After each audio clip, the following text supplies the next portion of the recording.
আমাকে মারার জন্য জনগণের কাজ ভেঙে ফেলেছে। আমার সামনে এভাবে আক্রমণ করে তারা করে বলতে তারা জানেই না। তাদের হাত থেকে থানাও রক্ষা পায় নাই। এটা জঙ্গি আক্রমণ ছাড়া আর কিছুই না করা হয়। আপনার কিছুদিন আগে একটা বিবৃতি দেখেছেন মনে হয়, যেখানে বলেছে যে বাংলাদেশের বাংলাদেশের মানে সরকারি বা গুরুত্বপূর্ণ স্থাপনায় জঙ্গি হামলা হওয়ার আশঙ্কা আছে। আমার ধারণা এইটাও তার একটা প্রতিরূপ ছাড়া আর কিছুই না, কারণ জঙ্গিরা এরকম থানা আক্রমণ করার ঘোষণা দিয়ে আক্রমণ করে। তো এই যে এই ঘটনা দেখেন, এই যে থানায় তাদের হাত থেকে থানাও রক্ষা পায় নাই। এটা জঙ্গি আক্রমণ ছাড়া আর কিছুই না। এখানে হচ্ছে আমি ছিলাম আর কি, ওই দিন হচ্ছে আমাকে মারার পরে ওখান থেকে আমাকে প্রথমে 3 ধাপে মারা হয়েছে। মারার পর যখন আমাকে এখানে নিয়ে আসা হয়েছে, আমরা এখানে বসেছিলাম, ওরা এতটা অ্যাগ্রেসিভ ছিল আমাকে মারার জন্য জনগণের কাজ ভেঙে ফেলেছে। আমার সামনে এভাবে আক্রমণ করে তারা করে বলতে তারা জানেই না।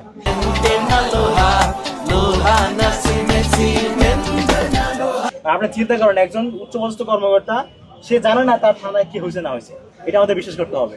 আমাদের এতটা দলীয় অন্ধতা বসে দিচ্ছে। আমি এখানে বসেছিলাম, উচিত ছিল কি জানেন, উচিত ছিল যে পুলিশ নিজে বাদী হয়ে মামলা করবে যে তার থানায় আক্রমণ করা হয়েছে, নিজে বাদী হয়ে মামলা করবে যে তার থানায় আক্রমণ করা হয়েছে এবং তার থানা ভাঙচুর চালানো হয়েছে এবং তাদের থানার অভ্যন্তরে সন্ত্রাস করে টেরোরিজম কায়েম করে 2 জন নির্বাচিত প্রতিনিধি এবং একাধিক নির্বাচিত হল সংসদের প্রতিনিধি ও শিক্ষার্থীদের উপর নির্লজ্জ এবং নৃশংস আক্রমণ করা হয়েছে।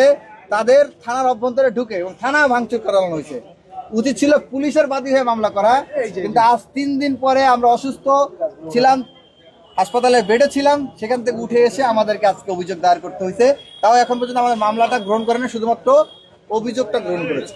আমরা দেখতে চাই, আমাদেরকে জানিয়েছে, তারা আমাদেরকে জানাবে। কাজগুলো এখন নিচে পড়ে আছে।